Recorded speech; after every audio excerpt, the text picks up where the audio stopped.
¿Qué tal amigos? Muy buenos días. Saludos desde California.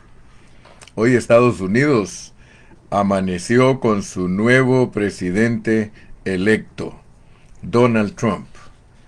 Bueno, muchos están contentos porque muchos querían que él quedara de presidente.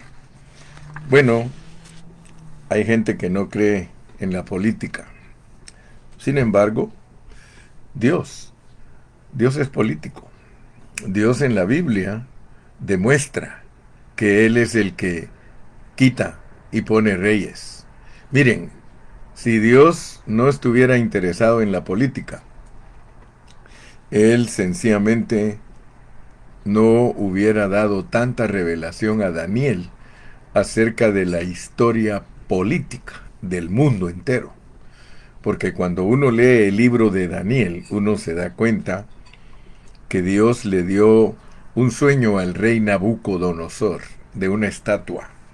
Todos sabemos que su cabeza era de oro, su pecho de plata, luego sus partes de bronce y abajo en sus piernas hierro y por último en los pies hierro mezclado con barro.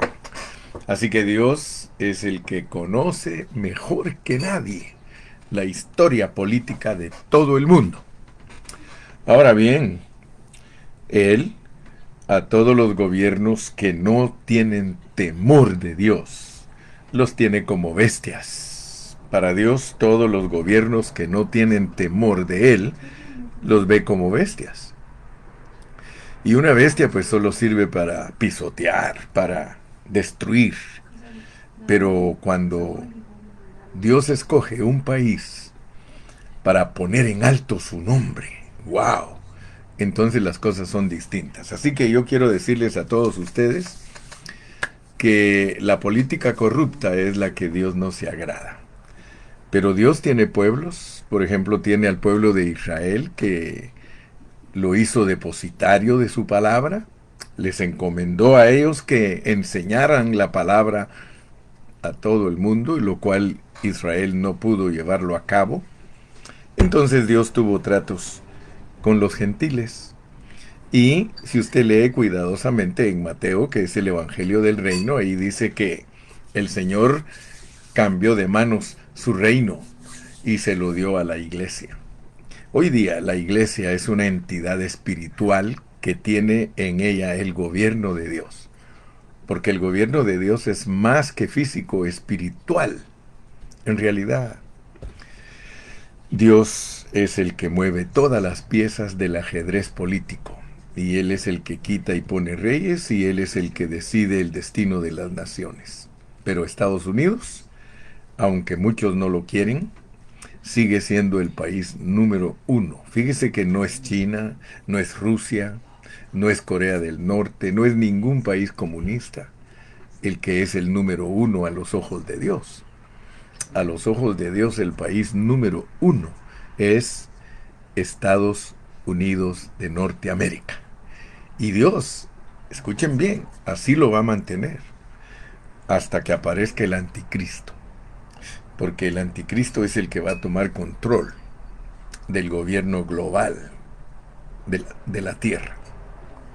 Pero mientras no llegue el anticristo, Estados Unidos va a ser el país que Dios usa para bendecir a todas las naciones y para regularlas. Hay gente que no entiende cómo funciona el asunto de la política y no sabe que Dios siempre ha necesitado un país número uno para poner en orden las cosas, para que los países no hagan lo que les da la gana. Hoy día pues existe la Unión Europea ya en el mundo antiguo, y ellos son los que unidos regulan a los países que están alrededor para que no se vayan a sublevar. Pero en el mundo entero Dios usa a Estados Unidos, y por eso Estados Unidos se distingue como un país glorioso. Así que no tengamos miedo, que quede quien quede, el que Dios ponga, Dios lo va a usar. El miedo que tienen muchos al vivir aquí en Estados Unidos es de que los vayan a deportar porque no tienen sus papeles. Pero recuérdate, mi hermano, que Dios no es un Dios injusto.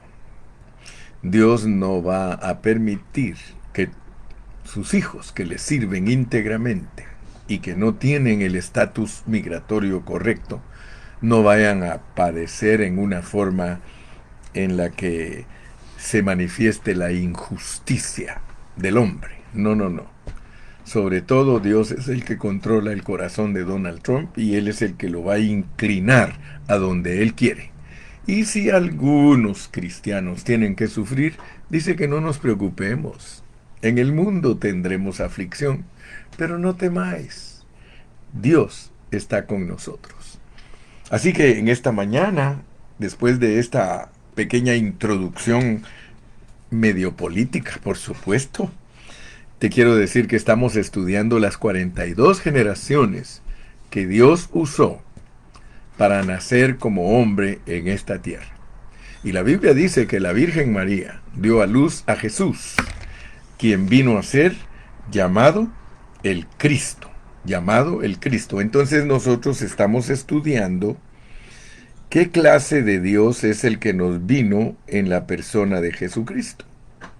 Tú debes de saber qué clase de Dios nos ha venido a nosotros en la persona de Jesucristo.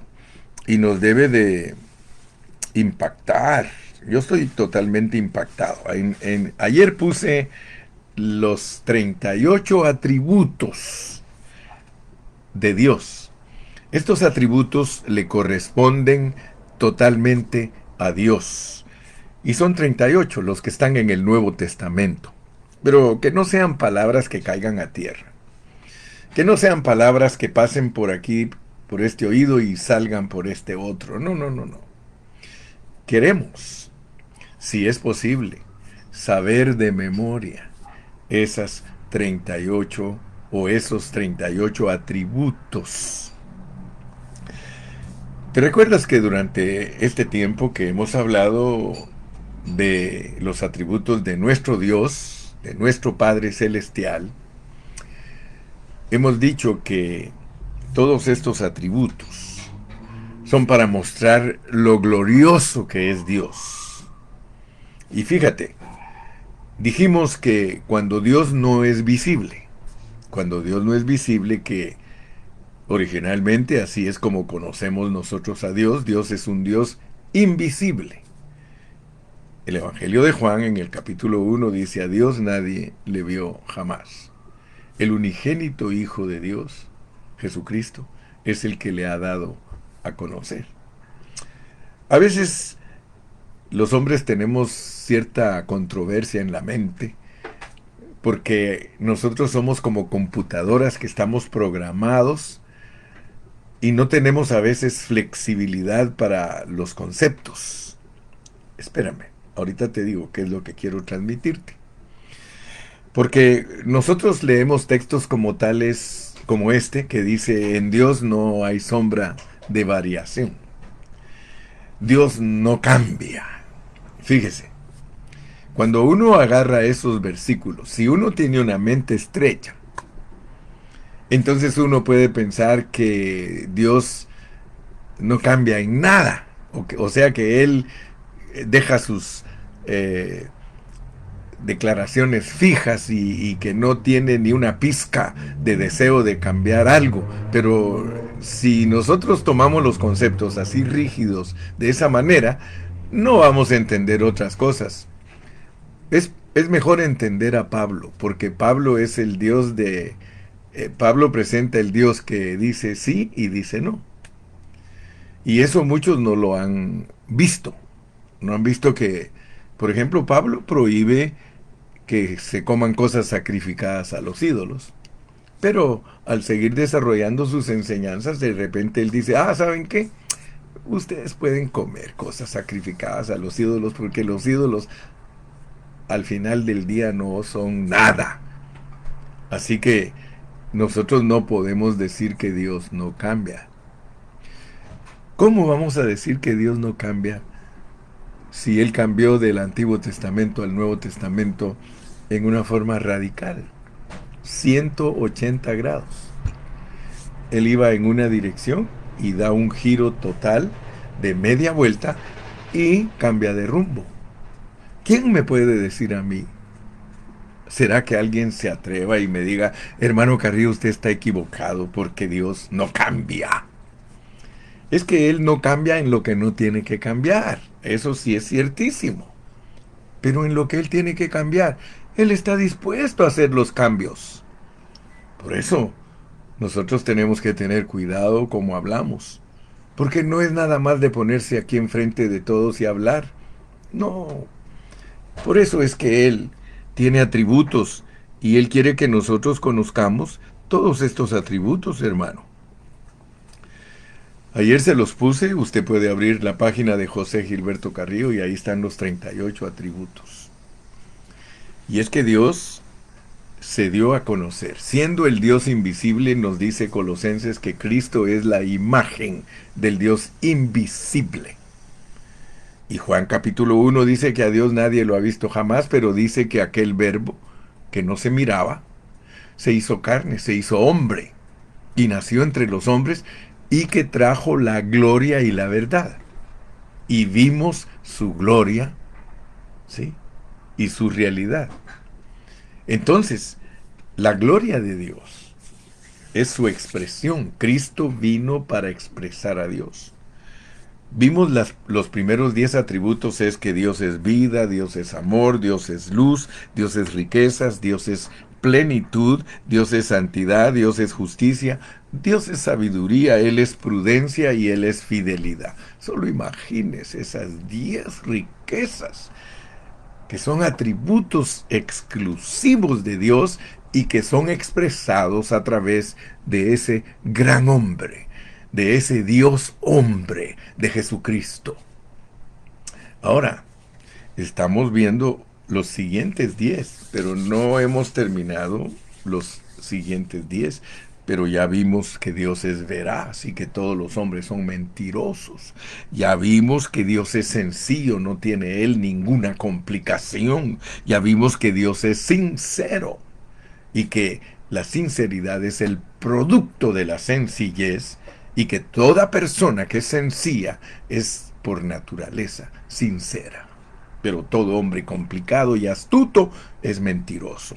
Entonces, vimos también que Dios es bondad, Él es bueno. No hay nadie en el universo que sea bueno como lo es nuestro Dios. Además de eso, vimos que Él es misericordioso, Él es misericordia, pero también Él es compasivo. Amén. Y por último, ayer vimos que Él es la gracia y que la gracia es una persona y que no se puede estudiar estos conceptos en una manera superficial. Estos conceptos tienen que ser estudiados profundamente y por eso hemos usado versículo por versículo identificando cada uno de estos atributos. Porque si somos honestos, estos atributos los menciona todo el Nuevo Testamento. Así que bienvenido a el alimento espiritual de esta mañana. Bienvenido a ser nutrido. Bienvenido a constituirte, bienvenido a recibir el rico suministro de la bendita palabra del Señor. Muy bien, entonces hoy vamos a hablar de el atributo número 18, que es paz. Paz. O sea que paz es otro atributo de Dios. El Nuevo Testamento habla acerca de dos cosas, o de ambas cosas. Dice la paz de Dios y el Dios de paz. Fíjate que pareciera que nos quiere Dios presentar una filosofía, porque decir las cosas de un modo y repetirlas al revés, eso es filosofar. La paz de Dios y el Dios de paz. Concerniente al Dios de paz, vamos a leer Romanos 16:20. Dice, y el Dios de paz aplastará en breve a Satanás bajo vuestros pies. La gracia de nuestro Señor Jesucristo sea con vosotros. Fíjese, yo le pido a Dios, y yo no me quiero morir. sin alcanzar el máximo conocimiento de Dios aquí en la tierra. Escúcheme bien lo que estoy diciendo. Yo no me quiero morir ignorando muchos conceptos que por ser un cristiano tradicional nunca los entendí. Por eso renuncié, porque esto no es religión. Esto que les estoy enseñando no es religión, sino que es experiencia. Si los atributos de Dios son revelados a nosotros, son para que los experimentemos. Deja a un lado lo que es religiosidad y concéntrate en vivir la vida de Dios, en amar como Dios ama, en alumbrar como Dios alumbra, en repartir las riquezas como Dios las reparte, en experimentar la plenitud, en vivir la santidad, que ya entendiste que la santidad no es un concepto natural.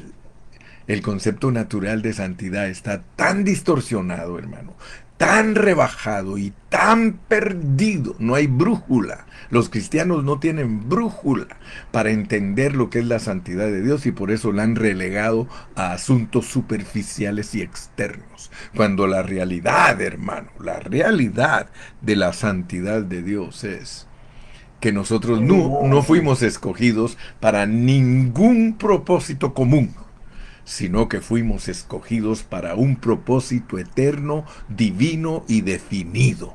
Para eso nos escogió Dios, y por eso tenemos que entender lo que es la santidad de Dios. Santidad es que nos pusieron para un uso exclusivo, un uso aparte.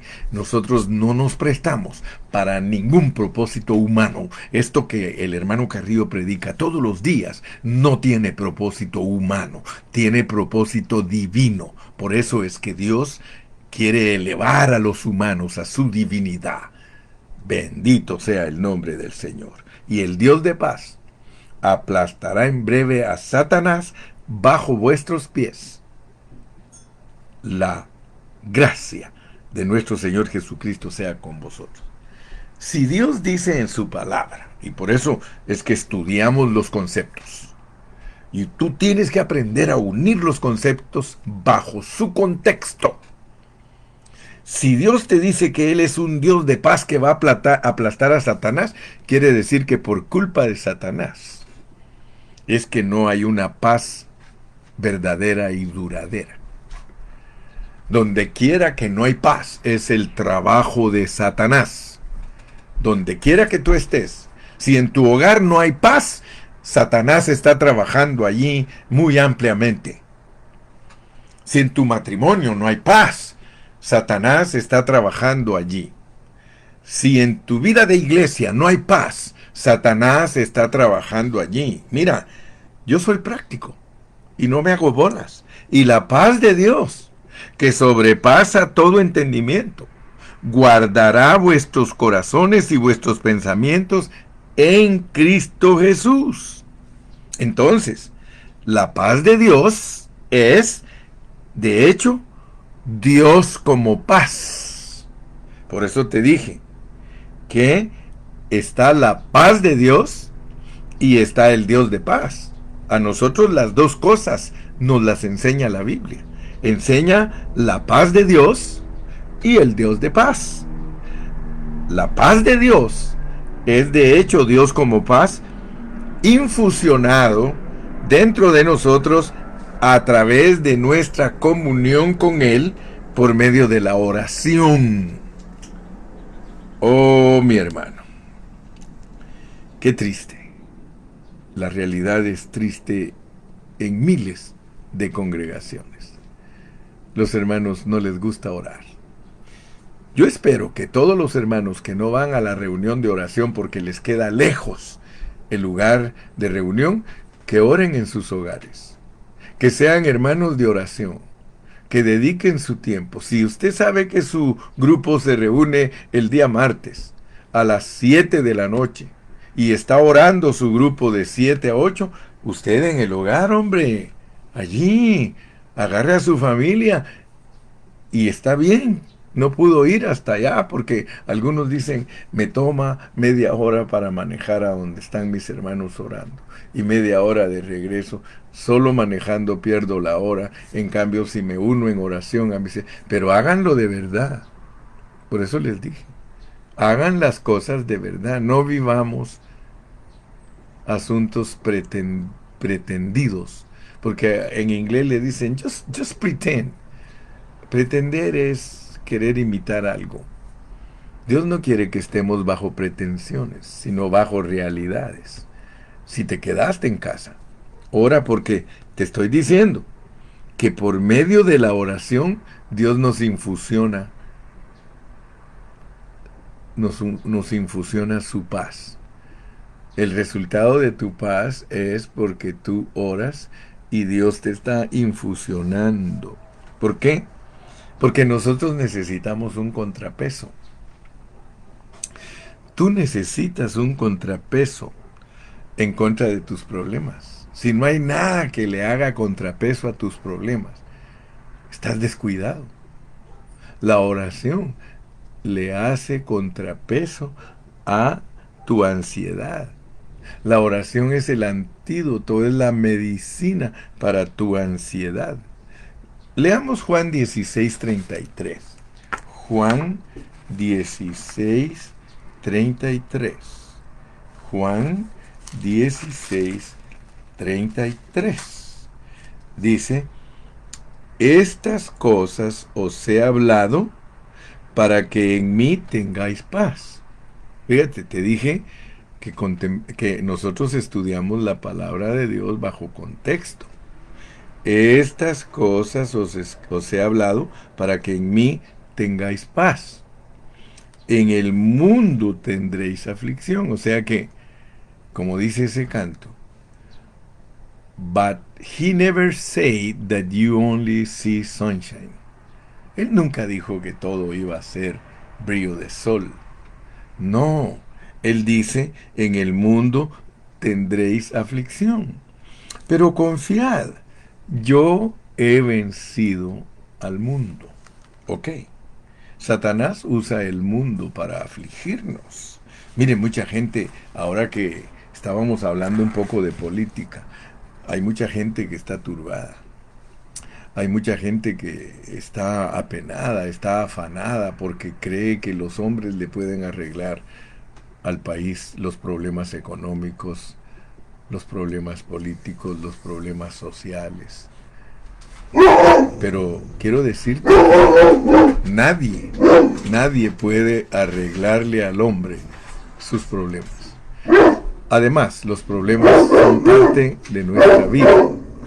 Ya sabes que de vez en cuando estos mis nietos de 4 patas les dan ganas de ladrar porque pasan personas por allá afuera y entonces ellos, como ellos lo único que saben hacer es ladrar. Ellos saben ladrar, comer y dormir. Eso es todo lo que saben hacer, pero te cuidan y te aman. Así que ese es un comercial para las mascotas. Ama a tu mascota porque las mascotas las da Dios para gozo y disfrute. Pero volvamos a la paz. Porque aquí en la palabra del Señor se nos habla de paz. El Dios de paz monta guardia sobre nuestros corazones. Escucha lo que estoy diciendo. El Dios de paz, cuando tú oras, Él te suministra, Él te infusiona un contrapeso. Y Él también monta guardia sobre tu corazón y pensamientos y hace que tú pienses en Cristo Jesús. Dicho en otras palabras, Él patrulla nuestros corazones y nuestros pensamientos. ¿Cómo sabes tú que Dios está patrullando tu vida en tu mente? Que tus pensamientos son renovados. Entonces ahí está la patrulla. Ahí está la guardia de Dios. Aleluya. Y fíjese que la paz de Dios y el Dios de paz son uno. La paz de Dios y el Dios de paz son uno. Cuando Dios es con nosotros, la paz es también con nosotros. La paz genuina que nosotros disfrutamos es Dios mismo. Una pregunta. ¿Tú eres una persona que se mantiene en paz? ¿Tienes paz en tu corazón? ¿Tienes paz en tu pensamiento? La manera de disfrutar a Dios o al Dios de paz es por orar.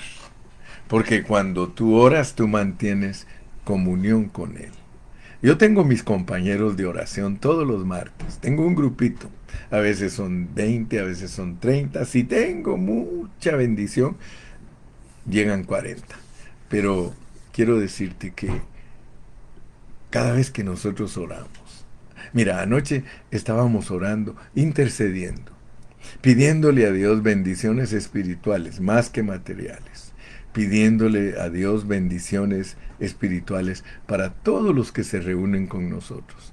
Yo no peco en esa área de dejar de orar por mis hermanos, porque dejar de orar por los hermanos es pecar, hermano. La Biblia dice que el que sabe hacer el bien y no lo hace, le es pecado. Así que yo no peco y lo aprendí de mi hermano Mario, que ya está con el Señor. Él siempre decía, Padre, yo no voy a pecar dejando de orar por mis hermanos. Hay muchos hermanos que se han descuidado en su vida de oración. Mire, hay hermanos que hace tiempo ahí estaban conmigo siempre orando. Últimamente yo los veo que se han vuelto indiferentes. Cuidado que tú que has sido de oración, te estés descuidando de tu vida de oración, porque la oración te suministra. Acuérdate que cada vez que oras, la guardia del Señor se monta sobre tu corazón y empieza Dios a infusionarte pensamientos de paz. Y aunque haya aflicción en el mundo, no te preocupes, Dios ha vencido al mundo. Dice allí en Primera de Tesalonicenses 5:23, que es un versículo muy famoso entre nosotros, los cristianos, y especialmente en el ministerio Pan de Vida. Ese versículo es versículo de oro. Primera Tesalonicenses 5:23. Mira cómo dice, y el Dios de paz, y el Dios de paz, ¿sí? Y el Dios de paz mismo os santifique por completo. Aquí vemos que el Dios de paz es santificador. Fíjate, aleluya.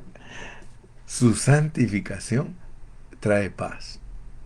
Entre más estés consciente que Dios te ha apartado desde antes de la fundación del mundo, desde antes que nacieras, Dios te santificó por su Espíritu Santo de acuerdo a su presciencia. Así lo pone Pedro.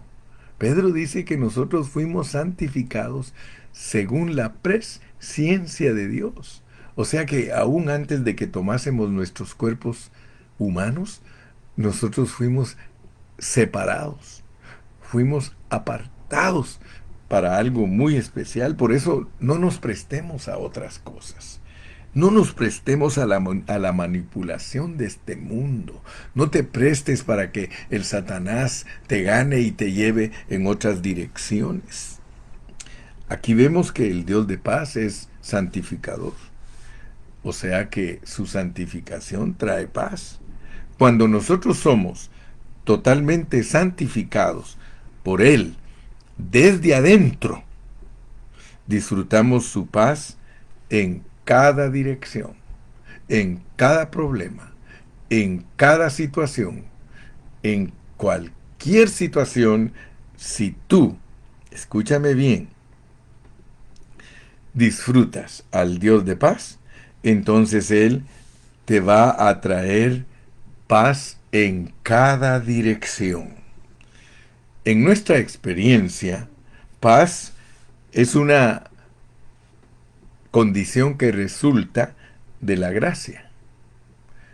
Si tú lees conmigo, dice en Filipenses 4:7, y la paz de Dios que sobrepasa todo entendimiento, guardará vuestros corazones y vuestros pensamientos en Cristo Jesús.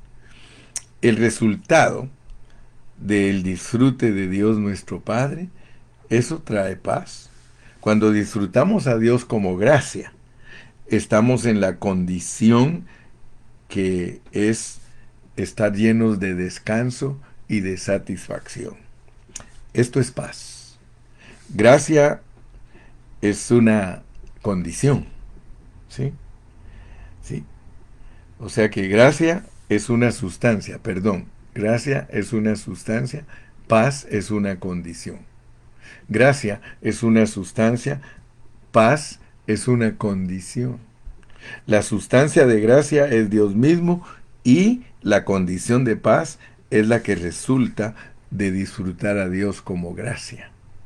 Todos tenemos la sustancia divina como nuestro disfrute y tenemos la condición celestial. Esto es la paz, la cual nosotros disfrutamos. Entonces, el hecho que paz es el resultado de la gracia. Eso está indicado por la manera en que Pablo saludaba. Tú te das cuenta que cada día aquí aprendemos cosas muy lindas. Pues yo quiero que también aprendamos cómo saludaba Pablo.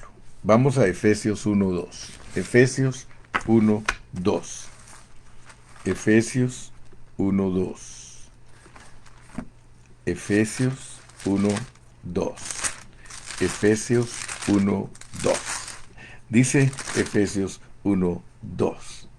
Gracia y paz a vosotros. Gracia y paz a vosotros, de Dios nuestro Padre y del Señor Jesucristo. Mire, hay muchas formas de saludar. La más famosa es Dios te bendiga. Otro grupo usa paz de Cristo. Bueno, el apóstol Pablo usaba gracia y paz a vosotros.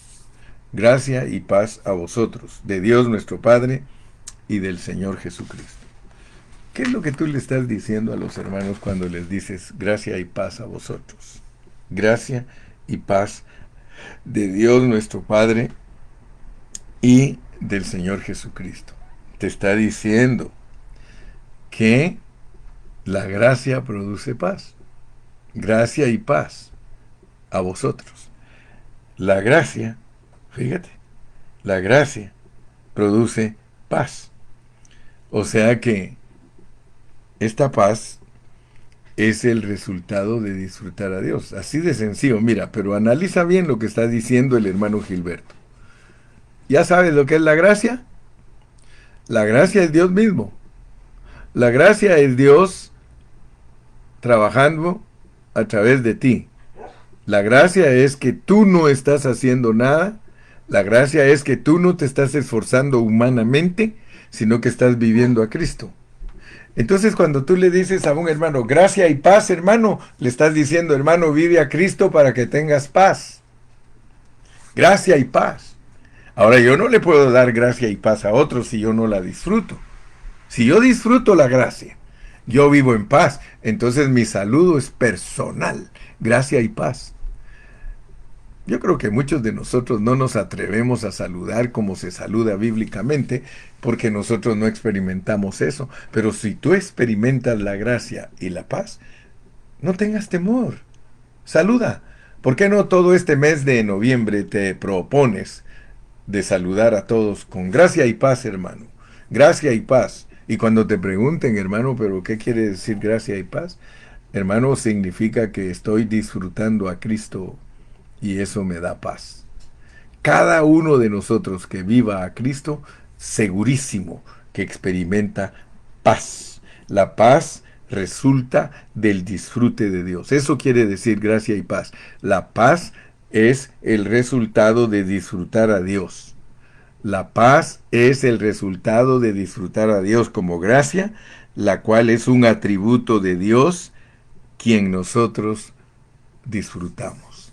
Si tú estás disfrutando a Cristo, hermano, si tú estás viviendo a Cristo, articula gracia, gracia, gracia, gracia y paz a vosotros. Gracia y paz a vosotros, de Dios nuestro Padre y del Señor Jesucristo. Muy bien, así que ese es el atributo número 18, el que estudiamos hoy. Mañana, pues, o el viernes, primeramente Dios que ya tengamos internet en el nuevo local y así ansiosamente estaremos transmitiendo el mensaje de los atributos de Dios. El próximo atributo, ahí los tienes, mira. Yo publiqué la lista de los 38. Yo puse la lista de los 38 atributos de Dios y aquí los puedes encontrar en la página de José Gilberto Carrillo.